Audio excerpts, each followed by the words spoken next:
novembre 1931 que M. Scott et sa compagne sont arrivés à Rouen. Ils ont loué une petite salle dans la rue Saint-Nicolas, au numéro 50, et là, ils ont rassemblé un petit auditoire. Ils annonçaient mission d'évangélisation et de guérison divine. Il y avait à peu près une cinquantaine de personnes.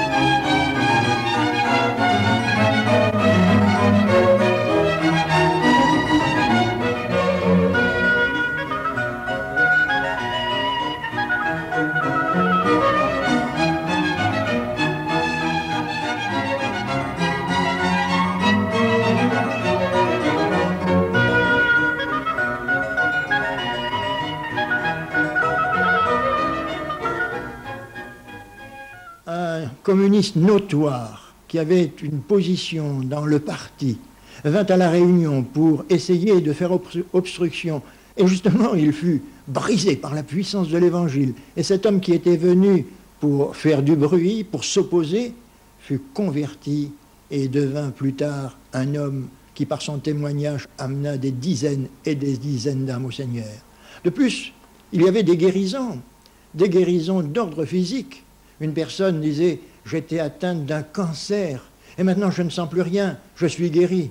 Une autre personne paralysée revenait, elle avait laissé ses béquilles à la maison. Elle dit « Maintenant, regardez, je peux remuer mon bras, maintenant ma jambe fonctionne. Autrefois je me traînais péniblement pour venir à la Réunion, pour monter les escaliers. Et voyez maintenant, je suis entièrement et totalement guéri ». Et ce qui a tiré le monde, ce n'était pas la quantité de prospectus qui a été distribué, c'était surtout le témoignage personnel. Des gens étaient guéris, alors on en parlait. Et qu'est-ce que ces guérisons? C'est l'Évangile. Et c'est pourquoi on nous a appelés dans toute la Normandie les évangélistes, et on nous connaît encore sous ce nom-là.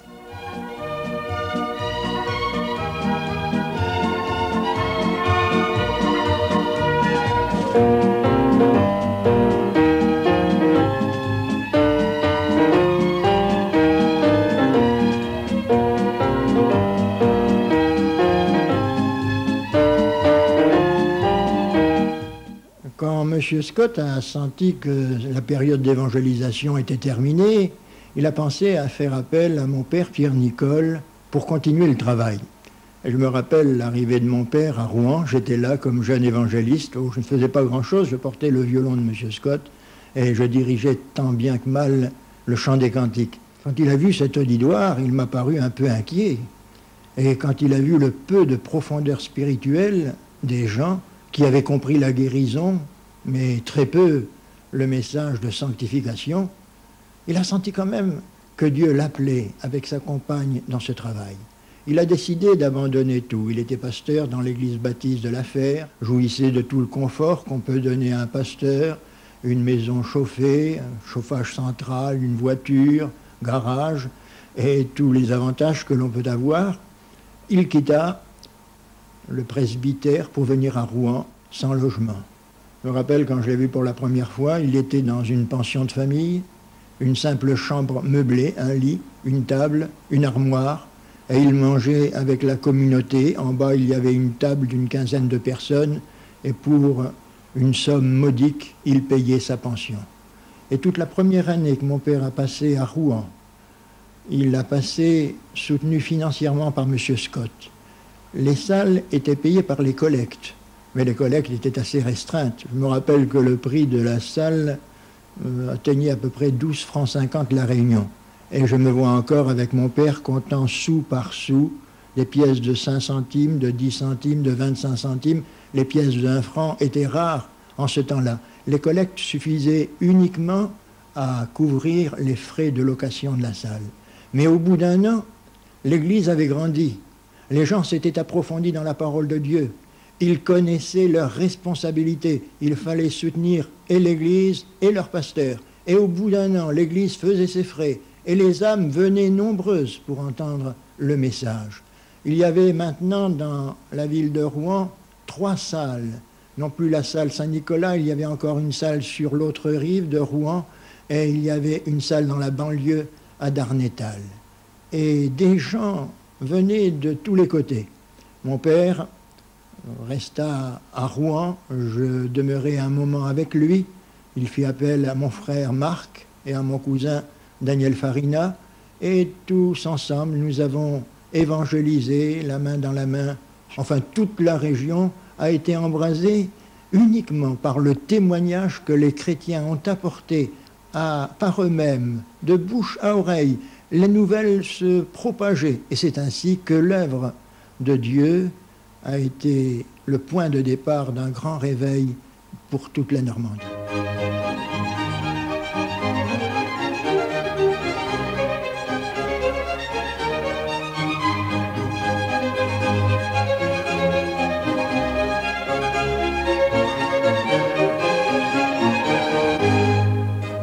Rouen est une ville importante, elle compte 120 000 habitants et avec l'agglomération, nous dénombrons environ 400 000 personnes.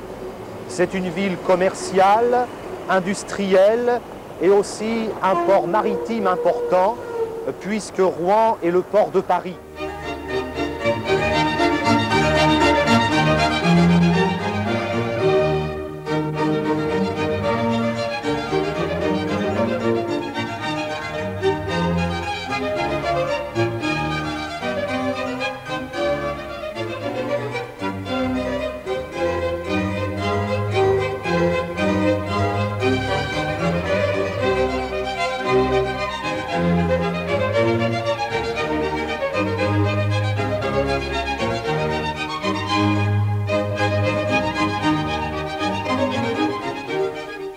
Je suis arrivé à Rouen au mois d'août 1964.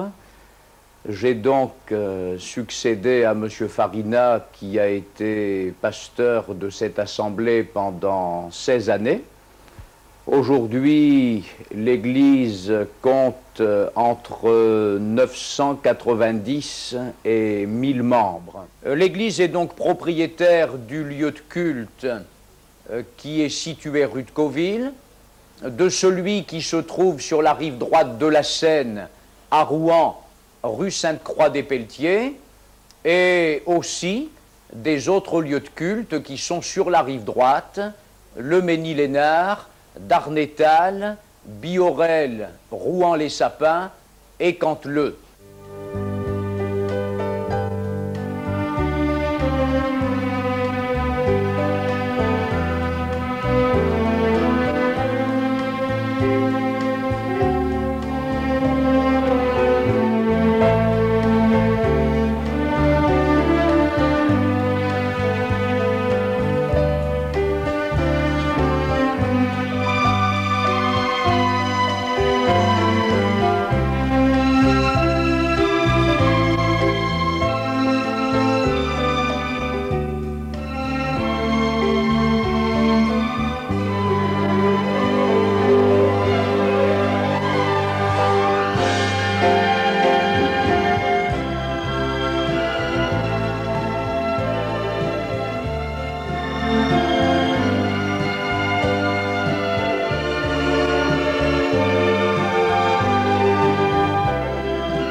Actuellement, dans l'Assemblée de Dieu de Rouen, 5 pasteurs reconnus et 3 pasteurs stagiaires qui travaillent à plein temps.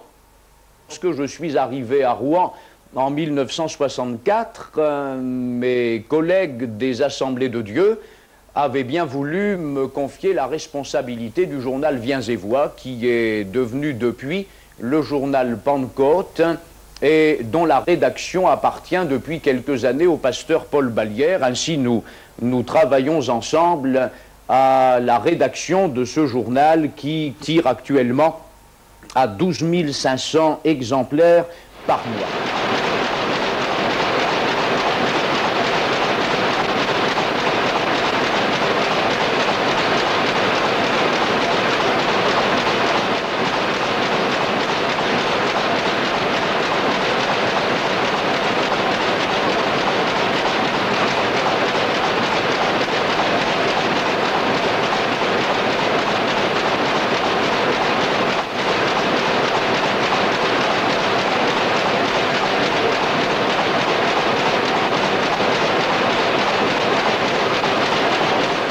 dans cet atelier qu'est tirée chaque mois la revue Pentecôte, qui est la revue officielle des Assemblées de Dieu de France, à raison de 12 500 numéros chaque mois. Vous avez vu tout à l'heure la rotative sur laquelle le journal est imprimé. Et ce qui est intéressant, c'est que le journal est tiré en 1 heure, ce qui donne une facilité au niveau de l'organisation du journal.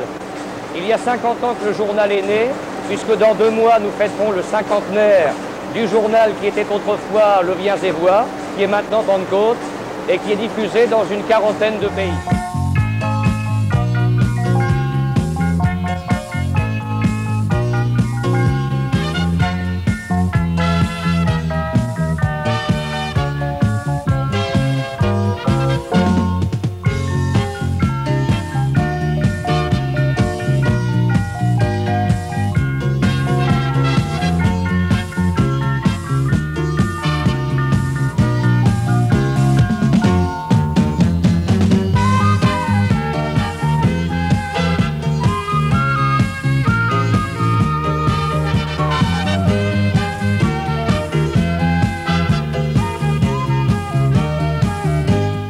En ce qui concerne les activités parmi les enfants, nous avons environ 300 enfants qui se rassemblent dans nos différentes salles d'instruction biblique, soit le dimanche, soit le samedi, soit le mercredi matin. Et pour encadrer ces 300 enfants, nous avons une 60aine de moniteurs et monitrices qui, bénévolement, servent le Seigneur dans nos classes d'instruction biblique. Le savon lave mon visage, les 2 petits pieds, les mains au calvaire, mais Jésus pour me rendre plus sage, lui seul peut laver mon cœur. Si le mal il fait une tâche, je connais quelqu'un qui saura l'enlever. C'est Jésus, non rien je ne lui cache, car il peut tout effacer. Et en dehors de ces activités au plan local, il faut ajouter la colonie de vacances que nous tenons chaque année à Mélé, dans le Calvados, et là encore, l'Église est propriétaire de ce château, le château de Mélé, qui a été acheté en 1967. En 1972, nous avons acheté une propriété dans la Manche, à Saint-Père-sur-Mer, pour y tenir notre camp d'adolescents. Nous avons sur cette propriété quelques bâtiments en dur, mais c'est essentiellement un camp sous toile d'une capacité d'accueil de 250 jeunes. Nous avons acheté en 1975 une propriété à 20 km à l'est de Rouen, à Longrue, dans le canton de Buchy, essentiellement pour nous y occuper de la jeunesse délinquante. Nous avons donc en permanence une dizaine de jeunes qui nous sont confiés, soit par des assistantes sociales, soit par des médecins de l'hôpital psychiatrique de Saint-Étienne-du-Rouvray, et dont la responsabilité est confiée au pasteur David Boulanger et à son épouse qui habitent sur place. Alors après tant d'années de travail, nous arrivons au cap des 50 ans. 50 ans, puisque demain, nous allons, par une fête, marquer le 50aire de l'œuvre de Dieu à Rouen. Nous avons voulu aussi, pour ce 50aire de l'Assemblée, inviter les pasteurs qui sont nés spirituellement dans l'Assemblée de Rouen. Et je dois souligner, tout à la gloire du Seigneur, que depuis sa naissance, l'œuvre de Dieu dans cette agglomération a vu se lever près d'une 50aine de serviteurs de Dieu qui ont prêché l'Évangile dans notre mouvement des Assemblées de Dieu.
en plus d'André Nicole et de Daniel Farina, d'autres pasteurs ont participé à cette réunion.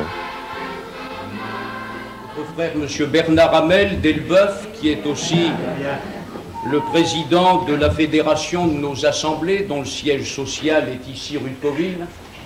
Notre frère M. Rindel, qui sert le Seigneur dans la région parisienne. Et notre frère M. Marais, qui a été mentionné par Mme Scott dans sa lettre, un des ouvriers de la première heure qui, avec son épouse, ont tenu à faire le voyage depuis Lausanne, en Suisse, pour être avec nous. Nous les remercions. Que le Seigneur les bénisse. Notre frère M. Alain Lancel, qui est au Tréport.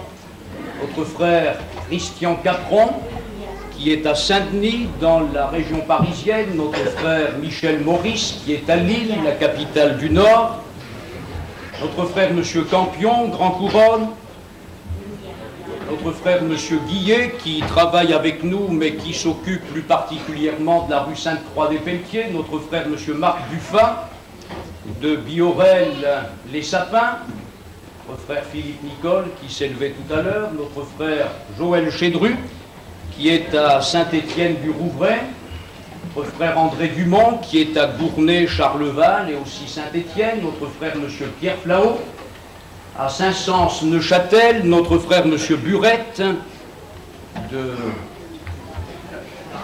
de chez nous, notre frère M. Marc Lespinasse, de Maromme-Barentin. M. Ballière-Père, de Maromme-Barentin. M. Ballière-Fils, de Rouen et du Ménil-Hénard. Notre frère Jean-Claude Florin, qui est ici, puis un peu partout. Il était à Canteleu aujourd'hui. Notre frère M. Maurice Boinet, de Montigny-en-Goël, dans le Pas-de-Calais. C'est la plus belle région de France. Notre frère Michel Pelletier, de Brest. Notre frère Moïse Arroux, d'Évreux. Notre frère Joël Cerveau, de Saint-Saëns-Neuchâtel. Marc Philippe, de Vernon, Gisors. Notre frère Launay, de Saint-Saëns-Neuchâtel. Et notre frère Papaïs, de Calais. Alors je pense qu'avec nos frères, nous allons vous chanter une strophe de cantique.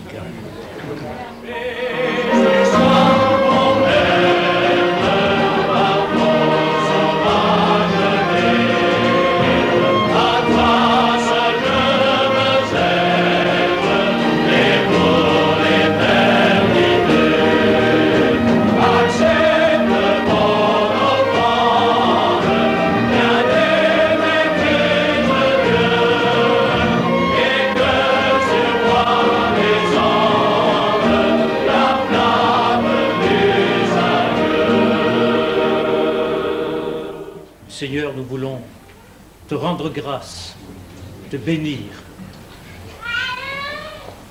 Nous voulons de tout notre cœur te dire merci pour tous les biens dont tu nous as entourés, pour ta grâce fidèle à travers ces années, depuis le départ où nos frères sont venus avec le plein évangile pour annoncer la voie du salut, jusqu'à maintenant. Oui, nous te rendons grâce et nous te bénissons dans le nom précieux de Jésus-Christ.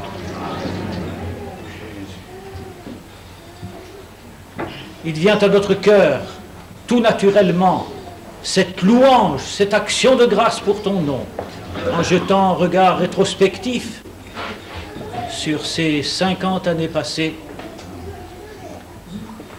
Et il nous vient aussi une louange qui jaillit du fond de notre cœur en regardant vers l'avenir.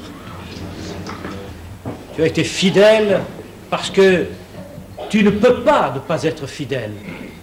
Le texte de l'Évangile nous le rappelle. Nous pouvons être infidèles, nous pouvons manquer, mais toi, tu es toujours le même.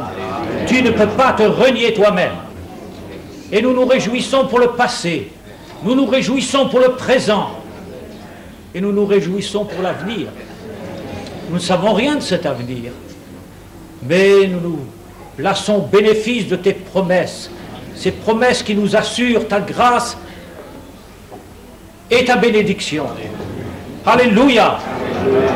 Oui, nous voulons te dire merci et nous réjouir ensemble des bénédictions passées et de celles que tu nous gardes en réserve encore, pour les multiplier encore pour ton peuple qui veut te rester fidèle et te servir.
Sœur Madame Scott écrit entre autres: notre frère André Nicole a fait comme vous, m'annonçant les réunions spéciales pour marquer le 50e anniversaire de l'ouverture de l'œuvre à Rouen et en même temps le début de son ministère, puisqu'il est venu nous rejoindre à Rouen pour se préparer au service de Dieu.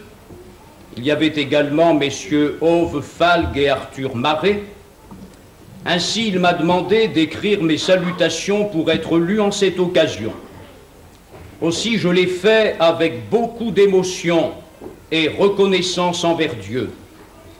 Je vais avoir 82 ans et j'ai une assez bonne santé pour me suffire seul et assister à quelques réunions, mais pas pour faire des voyages, ni pour supporter une telle émotion de vous rencontrer tous. Mais soyez assurés, j'y serai le 24 de tout cœur et par le Saint-Esprit, si Dieu me laisse encore sur cette terre. Notre espérance est dans son retour, n'est-ce pas? Que Dieu vous bénisse abondamment, bien affectueusement, en Jésus. Et notre sœur a laissé sur sa lettre un verset que je vais vous lire parce que je crois que ce verset est une parole de Dieu pour nous. L'Éternel te donnera la victoire sur tes ennemis qui s'élèvent contre toi. Ils sortiront contre toi par un seul chemin et ils s'enfuiront devant toi par 7 chemins. Nous sommes, vous et moi, les uns et les autres, bien placés pour savoir que le diable nous harcèle de toutes parts. Il le fait par les tentations, il le fait par l'apparition de sectes qui portent préjudice à l'Évangile, qui jettent le discrédit sur l'œuvre de Dieu. Il le fait par des hommes qui n'ont d'autre motivation que de diviser l'Église de Jésus-Christ et qui ont bien plus le souci de leurs propres intérêts que celui des intérêts de Dieu. Je crois donc que par notre sœur, le Seigneur nous a laissé une parole. et je voudrais que vous la reteniez, en tout cas pour ma part je la retiens. Le Seigneur nous promet sa victoire sur ses ennemis, sur nos ennemis. Même s'ils s'élèvent contre nous, ils n'auront pas trop de 7 chemins pour s'enfuir. Et je crois que si cette œuvre a tenu pendant 50 ans, elle tiendra jusqu'au retour de Jésus-Christ. Il m'a aimé, quelle grâce, malgré mon indignité,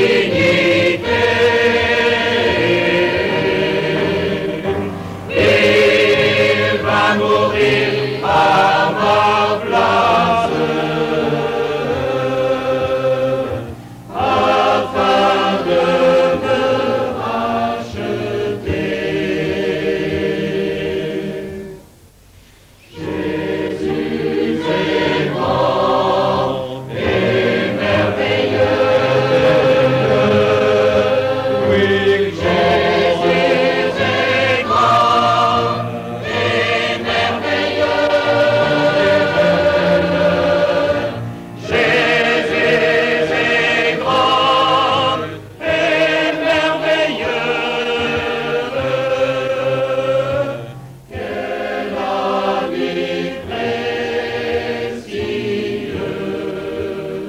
Pardonne les péchés à celui qui regarde à lui.